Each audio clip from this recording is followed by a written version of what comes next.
Mingla, Digne Tadamana Yuba Beta, Chapter 7, Electric Figure, Patamaudu Thangana Pite, Lesson 1 go, Tinjado Mapibare, the Patamaudu Thangana Lesson 1 ma, yes, and Nepathalu.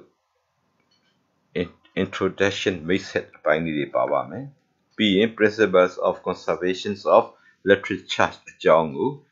Pian the Mapibare. Being electric force and other fundamental forces. Yes, ane achado chigan amya jango de mame. Being nature of electric force. Being magnitude of electric force. Tenibyo yen Coulomb laws to go, the injadoma pibare. Who but a maudo nene, introduction may say nene. Yes, in a padalu, charged in a padalu. Jangamia did in a chemiagu provame. A study charged him, she did yesterday go. Biogema, being don't go on a thing it. Yes, in a pathetic, basically introduction Jambiowame, but check electricity is a form of energy. Yes, the sewing and doing the mu pity sura chepa. Being now to check on Namanika, there are two kinds of electric charges. Yes, musa, nemu, she, Lutora Pibare, through a positive charge net, negative charge to Pibare. Being number 3 in an atom electron carries negative electric charge and proton carries positive electric charge. Neutron carries no charge. Atom Kuma electron myadi no liasit mya sonya bido. Proton myadi a bound liasit sonya bade. Neutron negaro yesit masomabu. Number 4 negaro the net charge of an isolated system is a constant. Isolated system, the Yanni Puffy to bet the India City, gain the Pitalurava, Tadi, no Maranunga Tinjagere principles of conservation of electric charge. Yes, the million Niyama Pibare. Being noted, Namanga Chagaro, the net charge of a normal atom is 0.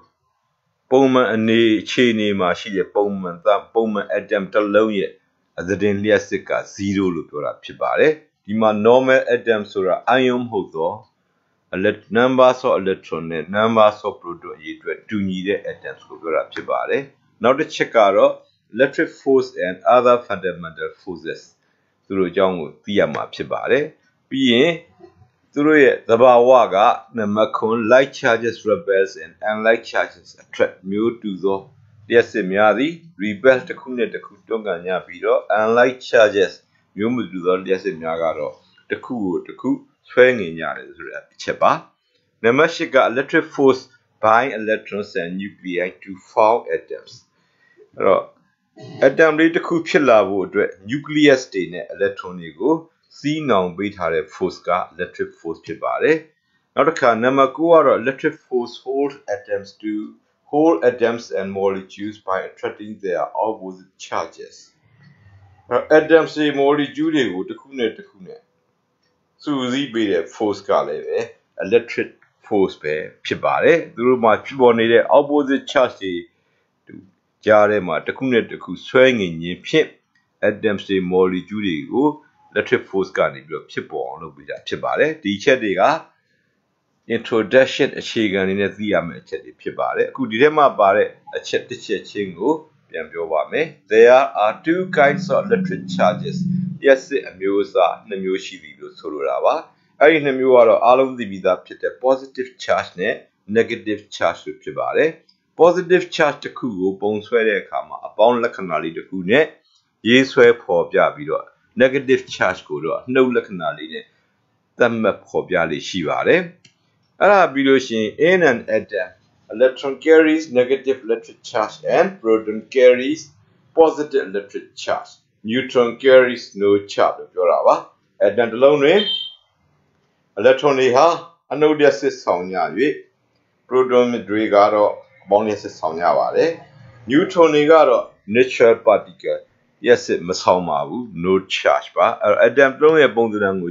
it is like this. Ibonga daimave. Adrenama nucleus tema neutron proton. Nakmyoshivame. I nucleus tema neutron နဲ့ proton နှစ်မျိုးထဲမှာ proton ကတော့အပေါင်းလျက်စစ်ဆောင်ပြီးတော့ neutron ကလျက်စစ်မဆောင်တဲ့အတွက် nucleus တစ်ခုလုံးဆိုရင်တော့သူကအပေါင်းလျက်စစ်ဆောင်မှာဖြစ်ပါတယ်အဲ့ဒီမှာရှိတဲ့ nucleus ဆိုမှပတ်လျက် electron များရှိပါမယ် electron များသည်အနှုတ်လျက်စစ်များဆောင်ရမှာဖြစ်ပါတယ်အဲ့ဒီမှာရှိတဲ့လျက်စစ်များကိုလည်းသိထားဖို့လိုပါတယ် charge of an electron တစ်လုံးရဲ့လျက်စစ်ပမာဏသူ့ကိုအတူကောက် E နဲ့ပြောပါတယ်သူကအနှုတ်လျက်စစ်ဆောင်တဲ့အတွက်ကြောင့်သူ့ရဲ့တန်ဖိုးကို -1.6 into 10 power -19 coulomb လို့မှတ်ရမှာဖြစ်ပါတယ်အဲ့တော့ charge of a proton ကတော့သူက positive value ပါအပေါင်းလျက်စစ်ဆောင်ပါတယ်အဲ့တော့သူက electron ရဲ့လျက်စစ်ပမာဏနဲ့တူတော်လဲသူကအပေါင်းလျက်စစ်ဆောင်တဲ့အတွက် charge of the proton ဟာအပေါင်း plus 1.6 into 10 power -19 coulomb ဖြစ်ပါတယ်အဲ့တော့ charge of neutron ကတော့0ပဲဖြစ်ပါတယ်အဲ့တော့နောက်တစ်ခုသိရမယ့်အချက်က principles of conservation of electric charge ပါအဲ့တော့ the net charge of an insulated system is a constant လို့ပြောပါတယ်အဲ့ဒီဟာလေးဟာ normal လမ်းသင်ရိုးမှာလည်းပါခဲ့ပြီးသားဖြစ်ပါတယ်အခုဒသမလမ်းသင်ရိုးပု္ပ္ပစာများတွက်ချက်ရမှာပြန်လဲအသုံးပြုရမှာဖြစ်တဲ့အတွက်ကြောင့်ပြန်လဲသင်ကြားခြင်းဖြစ်ပါတယ်အဲ့တော့ဒီမှာ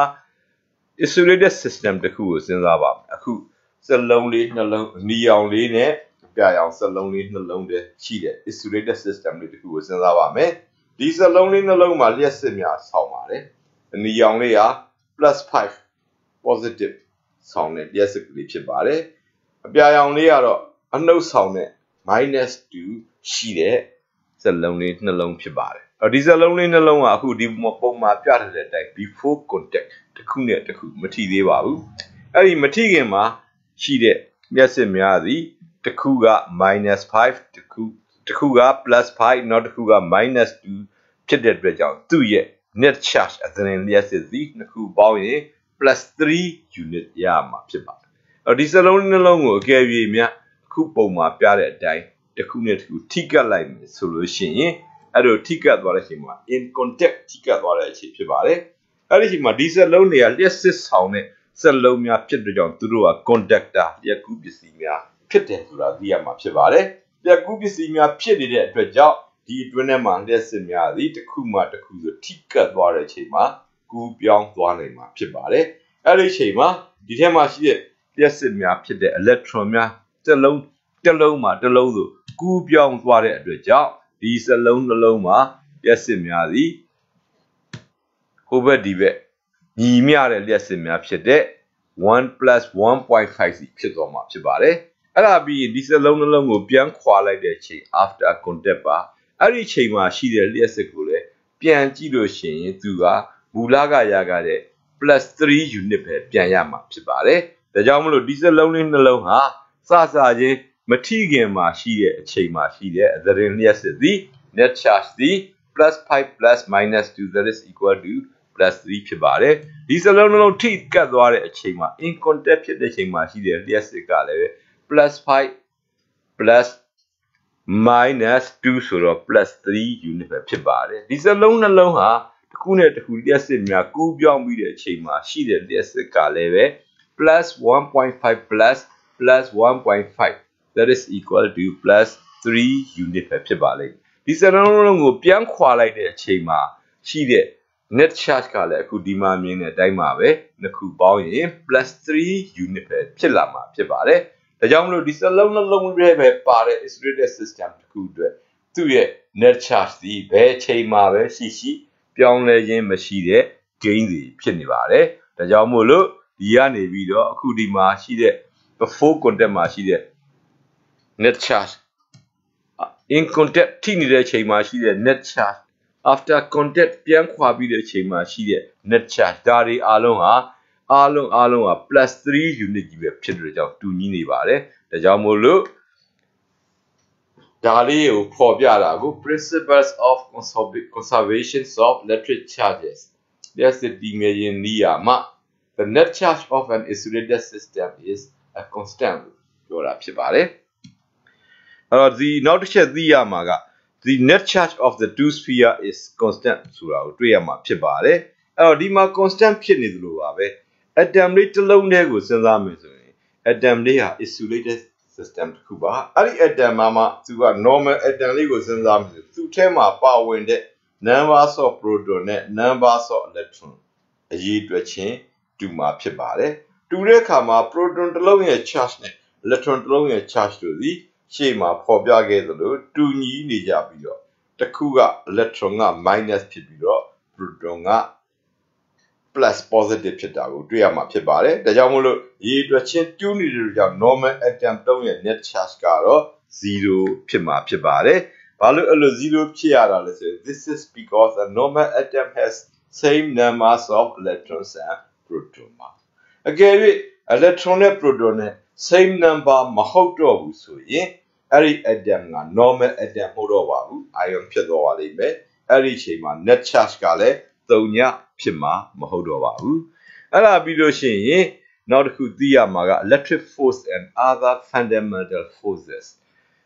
ရစစ်အားနဲ့အခြားသောအခြေခံအားများအကြောင်းဖြစ်ပါတယ်ဒီအပိုင်းလေးရလည်းပဲလောမာရန်သင်ရိုးမှာ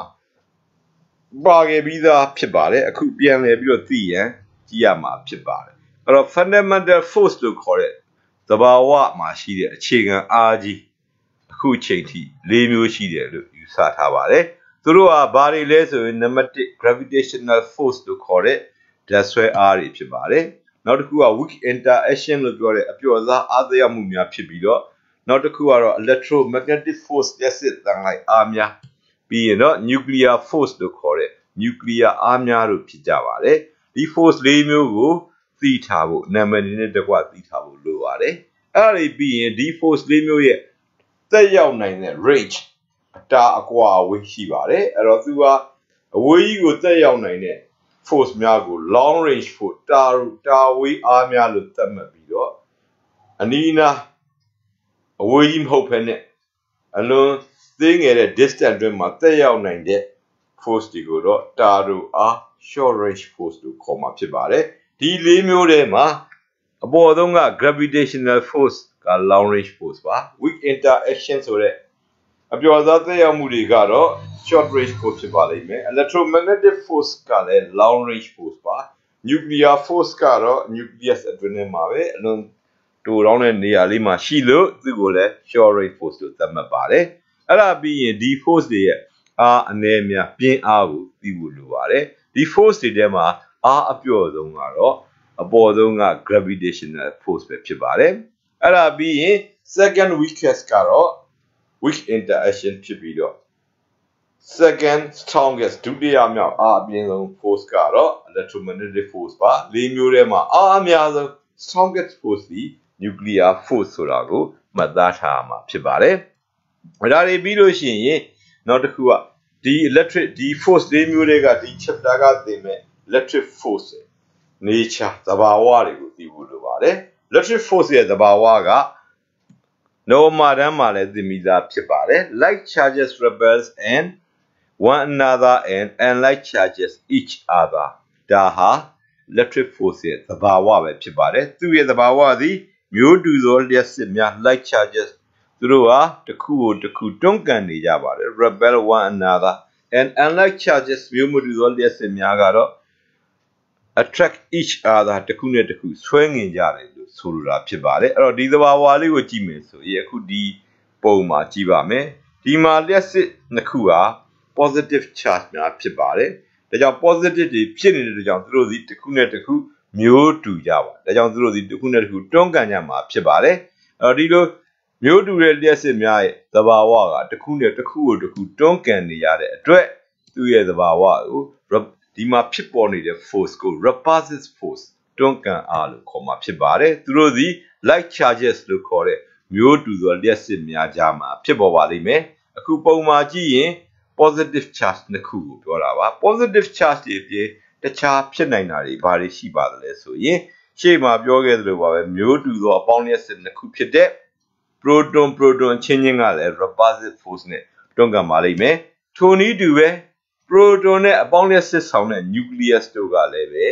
repulsive force နဲ့တွန်းကန်နေမှာဖြစ်ပါတယ်အဲ့တော့မျိုးတူတဲ့လျှက်စစ်များအကြောင်းကိုစဉ်းစားမယ်ဆိုရင်နောက်တစ်မျိုးကြည့်ပါဦးမယ်အခုဒီမှာပေါ်ပြထားတဲ့အနည်းအောင်စလုံးတွေနှစ်ခုက negative charge အနှုတ်လျှက်စစ်များဖြစ်ပါတယ်သူတို့ကလည်းပဲ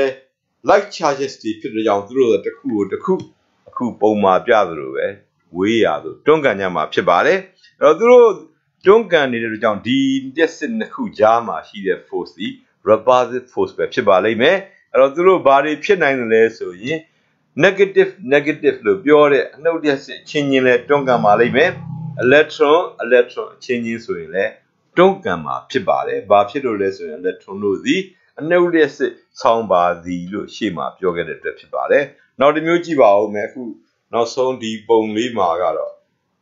positive charge တွေတစ်ခုနဲ့ negative charge တွေတစ်ခုတို့ကိုဖော်ပြထားတာပါအဲ့တော့ဒီမှာကြည့်ရင် positive နဲ့ negative တို့ဒီ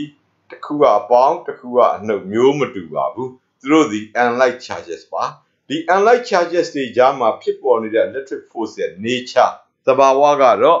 attract each other လို့ပြောတဲ့သူတို့စီတစ်ခုနဲ့တစ်ခုဆွဲငင်နေလို့နီးကပ်ရအောင်ရွှေ့ကြမှာဖြစ်ပါတယ်အခုသူတို့နှစ်ခုရဲ့ရွှေ့ရှားမှုကိုကြည့်ရင်ဒီကြားမှာဖြစ်ပေါ်နေတဲ့ force ဒီတစ်ခုကိုတစ်ခုဆွဲငင်နေသော attractive force ဖြစ်ပါတယ်ဒါကြောင့်မို့လို့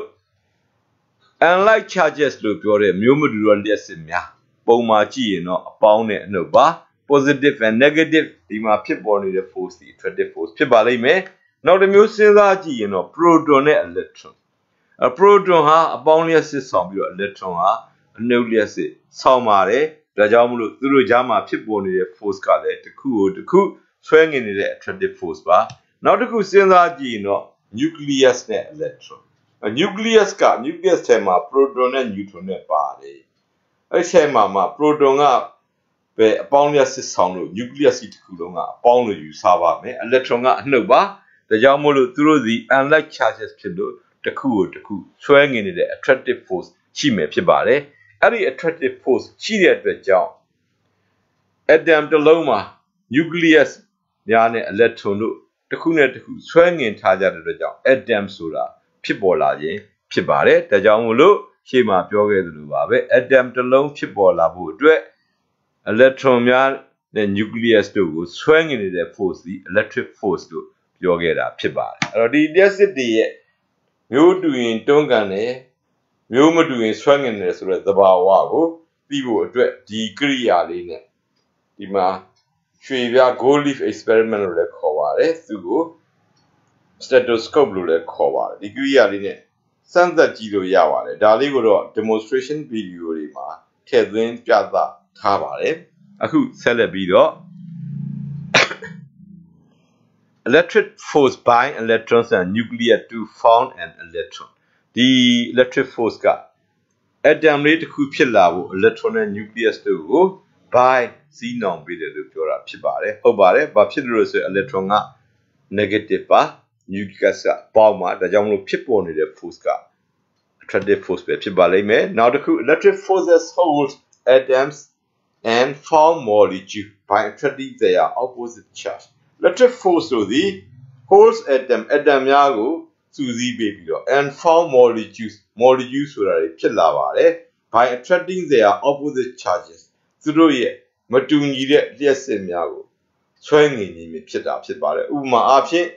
ရေလို့ပြောတဲ့ H2O ကိုစဉ်းစားကြည့်ပါမယ်အဲ့တော့ H2 နဲ့ O နဲ့တစ်ခုက positive ဆိုရင်တစ်ခုက negative ပါအဲ့ဒီကြားမှာသူက H2O ဆိုတဲ့ molecule လေးဖြစ်လာတာဒီသူတို့မှာဖြစ်ပေါ်နေတဲ့ their opposite charges တွေကြားမှာဖြစ်ပေါ်နေတဲ့ attractive force တနည်းပြောရင် electric force ကြောင့်ဖြစ်လာတာပဲဖြစ်ပါတယ်အခုဆက်လက်ပြီးတော့ဒီ electric force ရဲ့သဘာဝကိုသိပြီးရင်သူ့ရဲ့ပမာဏကိုစဉ်းစားပါမယ်ဒီပမာဏကို the magnitude of electric force between two charges လျှက်စစ်နှစ်ခုကြားတွင်ဖြစ်ပေါ်နေသော electric force လျှက်စစ်အားဤပမာဏအဲ့ဒီလျှက်စစ်နှစ်ခုကြားမှာဖြစ်ပေါ်နေတဲ့ electric force ရဲ့ magnitude ကိုစတင်ဖော်ထုတ်ခဲ့တဲ့ပုံကူကြီးကတော့ Coulomb ပဲဖြစ်ပါတယ်ဒါကြောင့်မို့လို့ဒီလျှက်စစ်နှစ်ခုကြားမှာဖြစ်ပေါ်နေတဲ့ electric force ရဲ့ပမာဏကိုဖော်ပြတဲ့နိယာမကို Coulomb's law လို့ခေါ်မှာဖြစ်ပါတယ်အဲ့တော့ Coulomb's ကလျှက်စစ်နှစ်ခုကြားမှာဖြစ်ပေါ်နေတဲ့ electric force ရဲ့ magnitude ကိုဘယ်လိုပြောခဲ့တယ်ဆိုရင် the electric force between two charges is directly proportional to the product of the charges and inversely proportional to the square of the distance between them လို့ပြောခဲ့တာဖြစ်ပါတယ်အဲ့ဒီမှာ coulombs electric force between two charges let's in the kujama pit electric force pa tuပြောတဲ့အခါမှာသူဒီချက်နဲ့ပြောသွားတာဖြစ်ပါတယ်နံပါတ်1ချက်က၎င်း force ဒီဓာတ်ရိုက်ချိုးတူတယ်လို့ပြောတာပါဘယ်သူနဲ့ဓာတ်ရိုက်ချိုးတူတာဆိုတော့ to the product of the charges ထိုလျှက်စစ်နှစ်ခုရဲ့ product မြောက်လက်များနဲ့မြောက်လက်နဲ့ဓာတ်ရိုက်ချိုးတူတယ်လို့ပြောပါတယ်နောက်တစ်ချက်ကတော့ and ထို့နောက် inversely proportional ပြောင်းပြန်ချိုးတူတာပါဘယ်သူနဲ့လဲဆိုရင် to the square of the distance between them ၎င်းလျှက်စစ်နှစ်ခုကြားထဲတွင်ရှိသောအကွာအဝေး square of the distance between them သူတို့ရဲ့နှစ်ထပ်ကိန်း square နှစ်ထပ်ကိန်းနဲ့ပြောင်းပြန်ချိုးတူတယ်လို့ပြောတာပါဒါကြောင့်မလို့ဒီ Coulomb story ကိုသင်္ကေတနဲ့ဖော်ပြမယ်ဆိုရင်သူ့ကိုသင်္ကေတနဲ့ဖော်ပြမယ်ဆို in symbols electric force ကိုသင်္ကေတ F နဲ့ရေးပါမယ်ဒါကြောင့် F varies ပါသူကဓာတ်ရိုက်ချိုးတူတယ်ဘယ်သူနဲ့တုန်းဆိုရင်လျှက်စစ်တွေရဲ့မြောက်လက်လို့ပြောတဲ့ကြောင့် charge တွေကိုသင်္ကေတ Q နဲ့ရေးလို့ရှိရင်လျှက်စစ်နှစ်ခုက Q1 Q2 ပါဒါကြောင့်မလို့ဒီကနေမှဘာကိုသိရလဲဆိုရင် product of the charges နဲ့ဓာတ်ရိုက်ချိုးတူလို့ Q1 into Q2 ပါ square of the distance ကြောင်းမြန်ချိုးတူလို့ distance ကို r နဲ့သတ်မှတ်ရင် square of the distance က r square ဖြစ်ပါလိမ့်မယ်ဒါကြောင့်မလို့သင်္ကေတနဲ့ဖော်ပြမယ် Coulomb laws ကို in symbols ရေးပြမယ်ဆို F varies Q1 Q2 by r square ဖြစ်ပါအခုဒီမှာသူ့ကိုဒေါက်တာနီးဖော်ပြမယ်ဆိုရင်တော့ဒီမှာ vary sign လေးကိုညီမျှချင်းပြောင်းရင်သူ့ကို constant တစ်ခုနဲ့ပြောင်းမှာဖြစ်ပါတယ်ဒါကြောင့်မလို့ဒီဟာလေးက F is equal to K Q1 Q2 by r square ဆိုတဲ့ညီမျှချင်းပုံစံနည်းလေးရမှာဖြစ်ပါတယ်ဒီပုံစံနည်းက Coulomb laws ရဲ့ပုံစံနည်းလို့လည်းခေါ်ပါတယ်ဘာဖြစ်လို့လဲဆိုရင် Coulomb laws ကိုစာသားနဲ့ရေးထားတဲ့ the electric force between two charges is directly proportional to the product of the charges and inversely proportional to the square of the distance between them ဆိုတာကိုသင်္ကေတများနဲ့ဖော်ပြလို့ဖြစ်ပါတယ်ဒီမှာသုံးထားတဲ့သင်္ကေတများသည် where F ကတော့ electric force between two charges ပါသူရဲ့ unit က Newton ဖြစ်ပါလိမ့်မယ်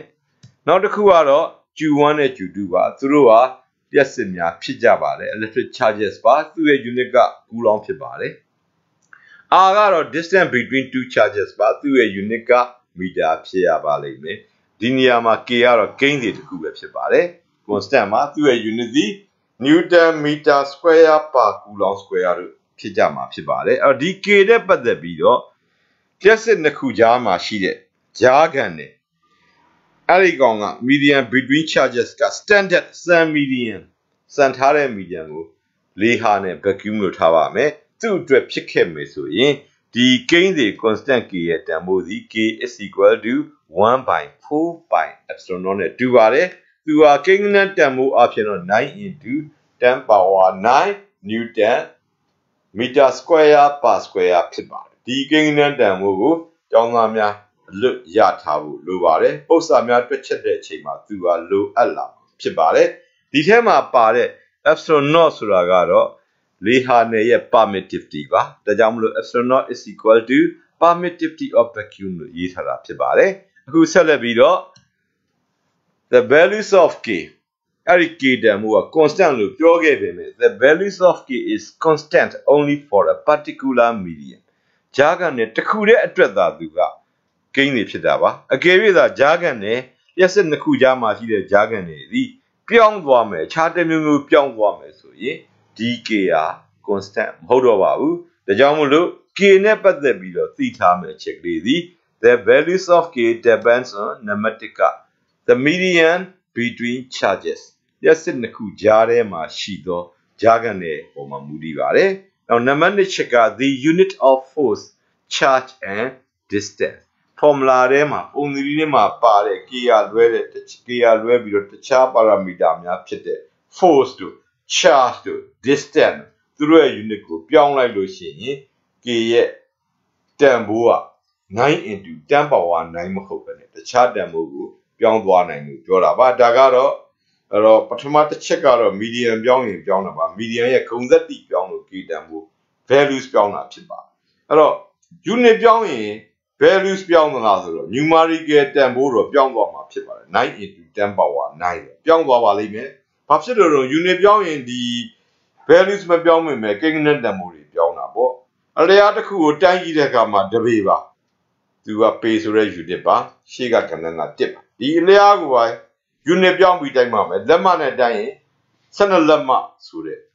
တစ်ကနေ 12 ဆိုတဲ့ ကဏ္ဍပြောင်းလို့ ပြောင်းသွားအောင်မှာ ဖြစ်ပါတယ်။ ဒါကြောင့်မလို့ K တန်ဖိုးနဲ့ ပတ်သက်ပြီးတော့ သိရမယ့်အချက်သည် K ရဲ့ တန်ဖိုးသည် values အရာတော့ median ပြောင်းရင် ပြောင်းမှာ ဖြစ်ပါတယ်။ နောက်တစ်ခါ 9 into 10 power 9 ဆိုတဲ့ ကိန်းဂဏန်းကို စဉ်းစားမယ်ဆိုရင်တော့ unit ပြောင်းသွားရင် အဲ့ဒီကဏ္ဍကလည်း ပြောင်းသွားတဲ့အတွက်ကြောင့် the values of K depends on 1. the median between charges and 2. units of force, charge and distance ဒါကိုသိထားဖို့လိုပါတယ်။ဒါတွေဟာမေးလေးရှိတဲ့တမတ်တန်မေးခွန်းများလည်းဖြစ်ပါတယ်။နောက်တစ်ချက်ကတော့ since the electric force is inversely proportional to the square of the distance between charges, Coulomb law is also called inverse square law. အဲ့တော့ Coulomb laws ကမှာကြည့်မယ်ဆိုရင်ဒီ Coulomb law ကဖော်ပြတဲ့ electric force ရဲ့ပမာဏသည် inversely proportional to the square of the distance between charges. လျှပ်စစ်နှစ်ခုကြားမှာရှိသော square of the distance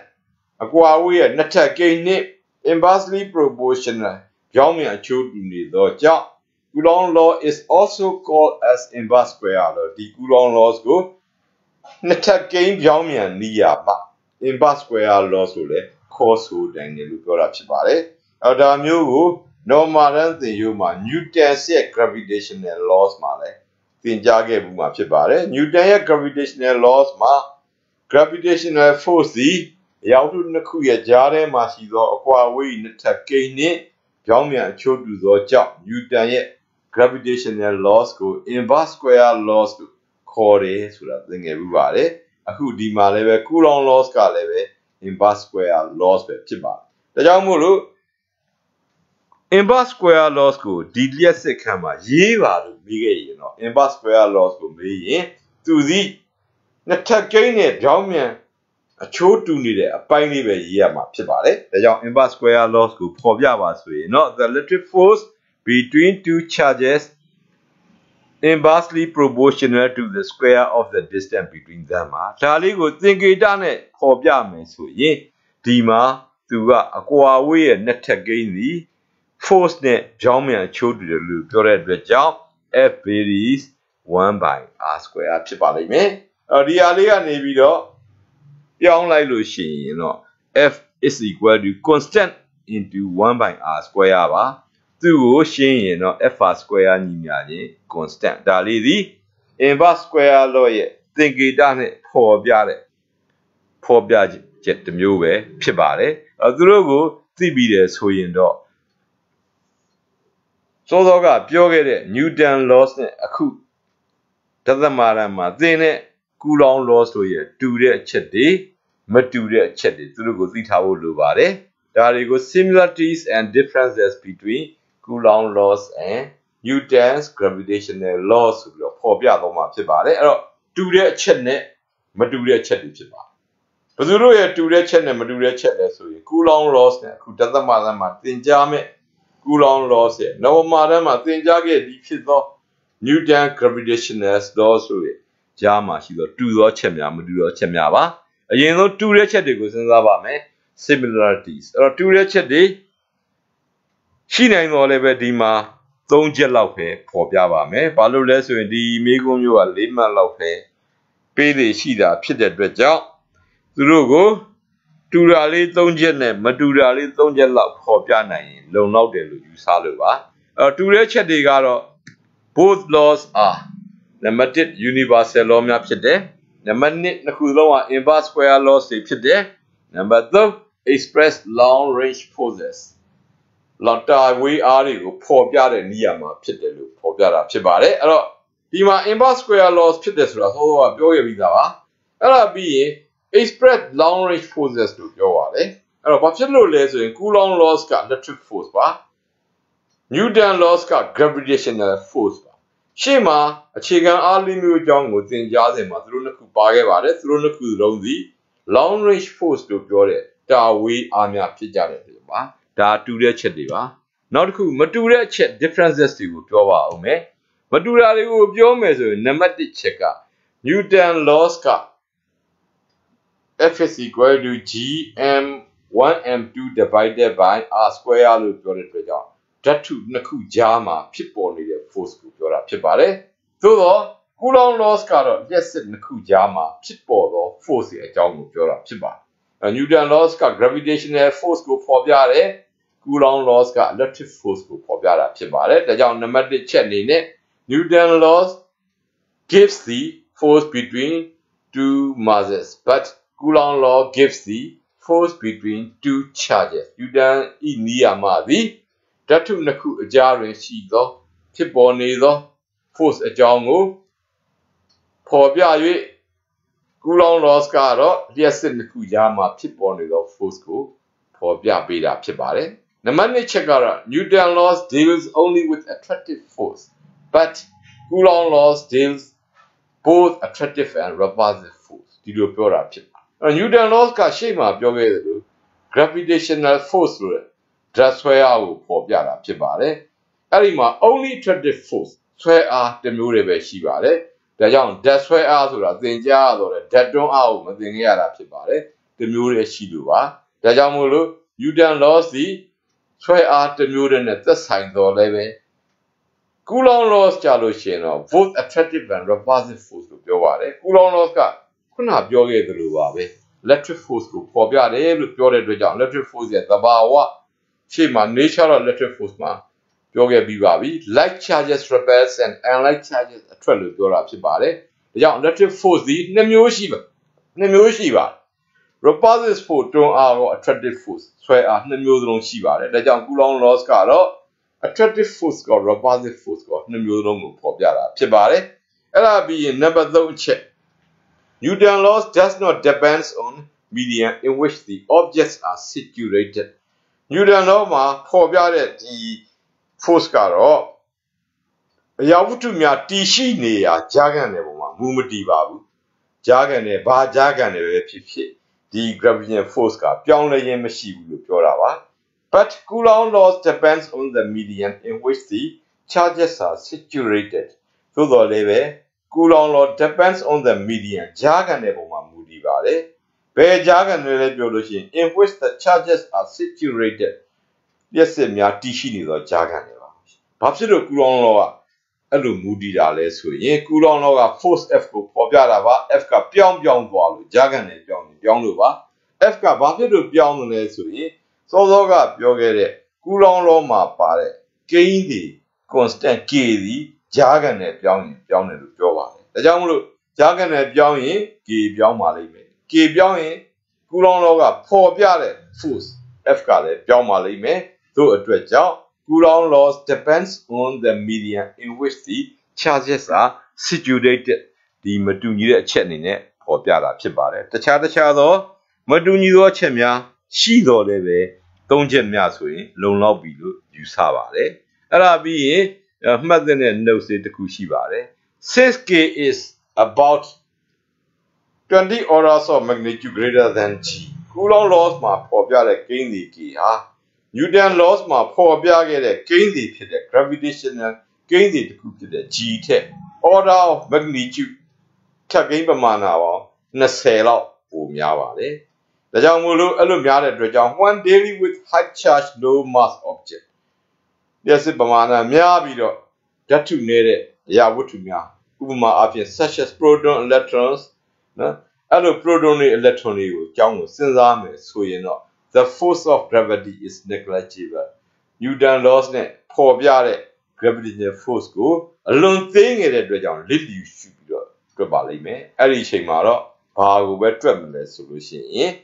electric force ကိုပဲတွက်ပြီးတော့ gravitational force ကိုသေးငယ်လုံးအားကြီးလို့လစ်လျူရှုတယ်လို့မှတ်ထားမှာဖြစ်ပါတယ်ကြဒါတွေပြီးရင်တော့နောက်တစ်ခုသိသင့်တာက charge polarization ဆိုတဲ့ကိစ္စလေးတစ်ခုပါအဲ့တော့ဒါလေးက polarize ဆိုလျှပ်စစ်တွေကိုသန့်လိုက်တာဖြစ်ပါရှေ့မှာ light မှာ polarization ဆိုတာအလင်းသန့်ခြင်းသင်ခဲ့သလိုဒီမှာလည်းပဲ charge polarization လျှပ်စစ်တွေကိုသန့်ထုတ်တာဖြစ်ပါလျှပ်စစ်တွေသန့်တယ်ဆိုတော့လျှပ်စစ်ကရောနေလို့လားရောနိုင်ပါတယ်လျှပ်စစ်ဘယ်နှမျိုးရှိလဲ2မျိုးရှိတာလေ positive charge နဲ့ negative charge Alors,ဒါလေးကိုအခုဒီပုံမှာနမူနာလေးနဲ့ကြည့်ပါမယ်အဲ့တော့ plastic ဘီလေးတစ်ခုပါ plastic ပစ္စည်းလေးဟုတ်သူတို့ကိုခေါင်းနဲ့သပင်နဲ့ပုတ်တိုက်ပြီးလို့ရှိရင်သူတို့ကိုစက္ကူစာလေးတွေနဲ့ပွားထားရင်စက္ကူစာလေးတွေကဒီဘီဆိုဒီမို့ plastic ပေတံတွေကိုလာကတ်တာအားလုံးတွေ့ဘူးရမှာဖြစ်ပါတယ်အဲ့စက္ကူစာလေးကဒီ plastic ဘီကိုလာပြီးတော့ကတ်တယ်ဆိုရင် plastic ဘီနဲ့ဒီစက္ကူစာလေးကြားထဲမှာ attractive force ရှိနေလို့ဖြစ်ပါလိမ့်မယ်အဲ့တော့သူလာကတ်ဖို့အတွက်ဘယ်လိုဖြစ်လာသလဲဆိုတော့ကြည့်ပါမယ်အဲ့တော့ a charge cone attract an uncharged pieces of paper အဲ့တော့ charge cone လျှက်စစ်ဆောင်တဲ့ဘီလေးပါဘာလို့လျှက်စစ်ဆောင်တာဆိုရင်သပင်နဲ့ပုတ်တိုက်ခြင်းအဖြစ် charge ကြီးပိုင်း friction ပုတ်တိုက်ခြင်းအဖြစ်လျှက်စစ်တဲ့ဖြစ်ပေါ်စေခြင်းကြောင့်ပုံမှာပြတဲ့အတိုင်းဘီလေးမှာ negative charge တွေဆောင်နေပါပြီအဲ့ဒီချိန်မှာစက္ကူစာလေးကဘာနဲ့မှပုတ်တိုက်ခြင်းမရှိပါဘူးသူကလျှက်စစ်မဆောင်ပါဘူးသို့တော့လျှက်စစ်မဆောင်ဘူးဆိုတာလျှက်စစ်မရှိဘူးလို့ပြောတာမဟုတ်ပါဘူးဒီစက္ကူထဲမှာ atoms တွေရှိနေပါတယ် atom တွေမှာ electron တွေ proton တွေရှိတယ်ပြောတော့သူ့မှာလျှက်စစ်တွေရှိနေတာပဲဖြစ်ပါတယ်သို့တော့သူက normal stage သာမန်အနေထားမှာရှိတဲ့အတွက်ကြောင့်အပေါင်းရည်အတွက်နဲ့အနှုတ်ရည်အတွက်ဒူးနေပါလေအဲ့ဒီမှာရှိတဲ့အချိန်မှာဒီဘီလေးကိုဒီစက္ကူစာနာကိုကတ်လာတဲ့အချိန်မှာဘီးတွေကအနှုတ်လက်စစ်များသည်ပုံမှန်မြင်ရတဲ့အတိုင်းစက္ကူစာထဲမှာရှိတဲ့အပေါင်းလက်စစ်များကိုဆွဲပြီးတော့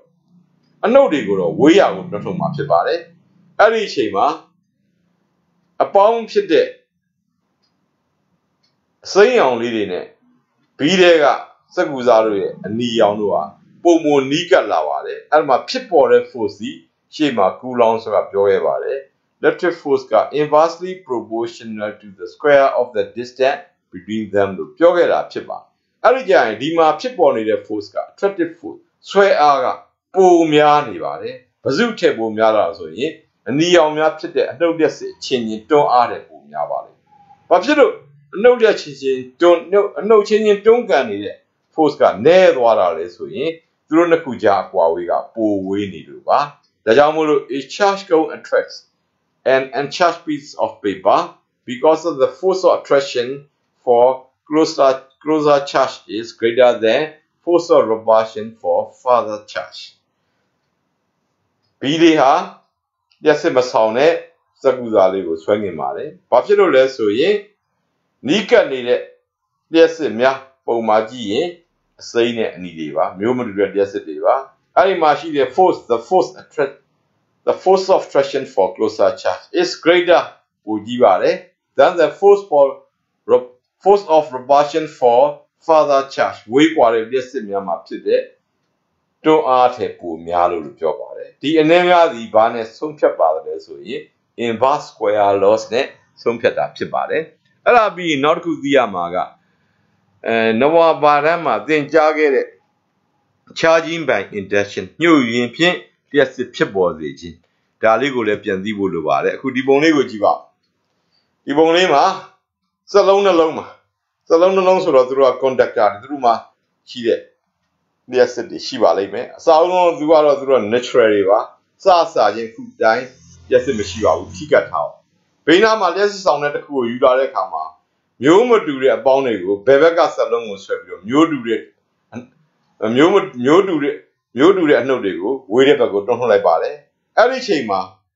စက်လုံးနှလုံးကိုအခုလိုဆွဲခွာလိုက်တဲ့အချိန်မှာတစ်လုံးစီမှာလျှက်စစ်တွေရှိလာပါပြီတစ်ဖက်ကအပေါင်းတွေဖြစ်ပါတယ်တစ်ဖက်ကအနှုတ်တွေဖြစ်လာပါဒီလိုစက်လုံးတွေမှာလျှက်စစ်ဖြစ်ပေါ်စေခြင်းကို charging by induction လို့ခေါ်မှာဖြစ်ပါတယ်နောက်တစ်ခါပြန်ကြည့်ပါအခုဒီမှာရှိတဲ့စက်လုံးနှလုံးဟာစချင်းသူတို့နှစ်ခုထိကတ်ထားပါလိမ့်မယ်အဲ့ဒီအချိန်မှာသူတို့မှာလျှက်စစ်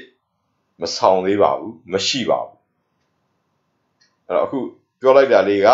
အခုဖော်ပြတဲ့အနေထားပါလျှက်စစ်မဆောင်ပါဘူးထိကတ်ထားပါဒီနားကိုအနှုတ်လျှက်စစ်ဆောင်တဲ့ပစ္စည်းတစ်ခုယူလာတဲ့အခါမှာ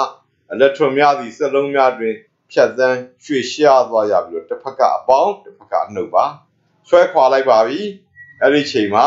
စက်လုံးတစ်လုံးစီမှာလျှက်စစ်ဖြစ်လာပါပြီတစ်ဖက်ကအပေါင်းတစ်ဖက်ကအနှုတ်များဖြစ်လာပါအဲ့တော့ဒီ charging by induction အရာဖြစ်ပေါ်နေတဲ့လျှက်စစ်တွေကိုကြည့်မယ်ဆိုရင် သူကအခြေအနေ၃မျိုးနဲ့ကြည့်မှာဖြစ်ပါတယ် diagram 1 ပထမပုံမှာစလုံး A နဲ့ B မှာဘာလျှက်စစ်မှမရှိပါဘူး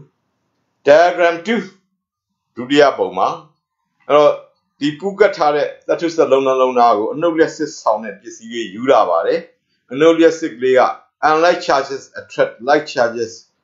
repel တွန်းကန်တဲ့အတွက်ကြောင့်မျိုးတူသောအနှုတ်လျှက်စစ်ဆောင်သော electron များသည်စလုံး A ဘက်မှစလုံး B ဘက်ကိုကူးပြောင်းသွားပြီးတော့ပေါင်းလျှက်စစ်များသည်စလုံး A ထဲမှာရှိပါမယ်အဲ့ဒီအချိန်မှာပဲဒီစလုံးလေးနှလုံးကို diagram 3ဆွဲခွာလိုက်မယ်ဆိုရင်တစ်ဖက်မှာအပေါင်းလျှက်စစ်တစ်ဖက်မှာအနှုတ်လျှက်စစ်များဖြစ်ပေါ်လာပါပြီဤကဲ့သို့လျှက်စစ်ဖြစ်ပေါ်စေခြင်းကို charging by induction နော်မာတန်းမှာသင်ကြားခဲ့တဲ့အပိုင်းဖြစ်ပါတယ်ဒါလေးကို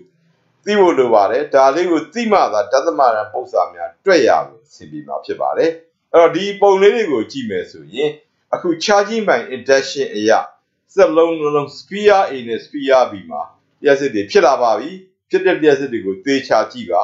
A မှာအပေါင်းလျှက်စစ်များဖြစ်တယ် B မှာအနှုတ်လျှက်စစ်များဖြစ်နေတာကိုတွေ့ရပါလိမ့်မယ်ဒါကြောင့်မလို့ charging by induction အရာဖြစ်ပေါ်လာသောစက်လုံးများလျှက်စစ်များသည် opposite charge များဖြစ်မှာဖြစ်ပါတယ်တခုကအပေါင်းဆိုရင်တခုကအနှုတ်ပါပြီးတော့ပုံမှာကြည့်ပါမယ် A မှာ plus 5ခုရှိပါတယ် B မှာ minus 5ခုဒါကြောင့်မို့လို့သူတို့ဟာလက္ခဏာဆန့်ကျင်ဘက် opposite charges တွေဖြစ်ရုံသာမကပမာဏတွေတော့တူညီမှာဖြစ်ပါတယ်ဒါကြောင့်မို့လို့ the charges on two spheres are equals in magnitude and opposites in sign sphere နှစ်ခုမှာဖြစ်ပေါ်လာသောလျှက်စစ်များသည် equal in magnitude ပမာဏတူညီ၍ opposite in sign လက္ခဏာမတူပါဘူးတစ်ဖက်က positive ဆိုရင်တစ်ဖက်က negative ဖြစ်ပါလိမ့်မယ်ဒီကနေ့ဒီလောက်ပါပဲအားလုံးပဲမင်္ဂလာပါခင်ဗျာ